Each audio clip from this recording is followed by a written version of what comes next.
నిర్గమకాండము 17వ అధ్యాయము. తరువాత ఇశ్రాయేలీల సర్వ సమాజము యెహోవా మాట చొప్పున తమ ప్రయాణములలో సీను అరణ్యము నుండి ప్రయాణమైపోయి రెఫీదీములో దిగిరి.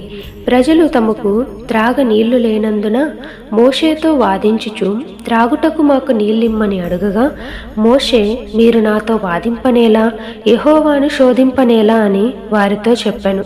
అక్కడ ప్రజలు నీళ్లు లేక దప్పికొని మోషే మీద సనుగుచు, ఎన్నెందుకు మమ్మును, మా పిల్లలను, మా పశువులను దప్పిచేత చంపుటకు ఐగుప్తులో నుండి ఇక్కడికి తీసుకొని వచ్చితిరనిరి. అప్పుడు మోషే యెహోవాకు మొర్రపెట్టుచు, ఈ ప్రజలను నేనేమి చేయుదును? కొంతసేపటికి నన్ను రాళ్లతో కొట్టి చంపుదురనెను.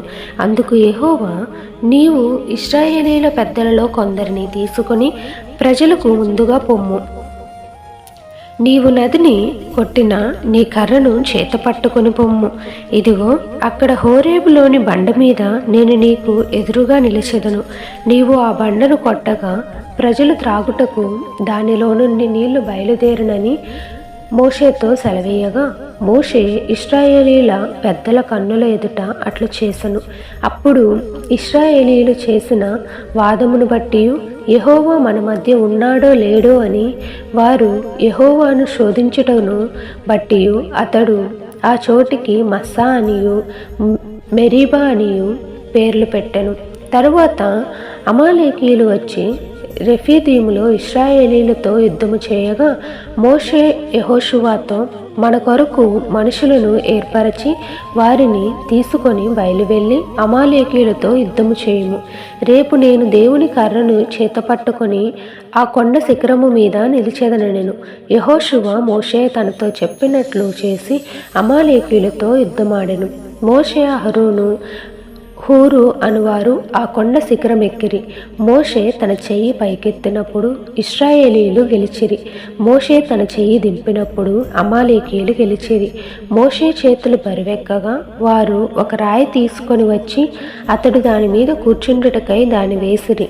అహరోను, హూరులు ఒకడు ఈ ప్రక్కను ఒకడు ఆ ప్రక్కను అతని చేతులను ఆదుకొనగా అతని చేతులు సూర్యుడు అస్తమించు వరకు నిలకడగా ఉండెను.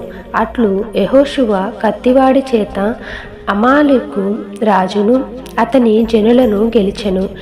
అప్పుడు యెహోవా మోషేతో ఇట్లనెను, నేను అమాలేకీయుల పేరు ఆకాశము క్రింద నుండకుండా బొత్తిగా తుడిచివేయుదును గనుక జ్ఞాపకార్థముగా గ్రంథములో దాని వ్రాసి యెహోషువకు వినిపించుము. తరువాత మోషే ఒక బలిపీఠమును కట్టించి దానికి యెహోవా నిస్సి అని పేరు పెట్టెను. అమాలేకీయులు తమ చేతిని యెహోవా సింహాసనమునకు విరోధముగా ఎత్తిరి గనుక యెహోవాకు అమాలేకీయులతో తరతరములకు యుద్ధమనెను.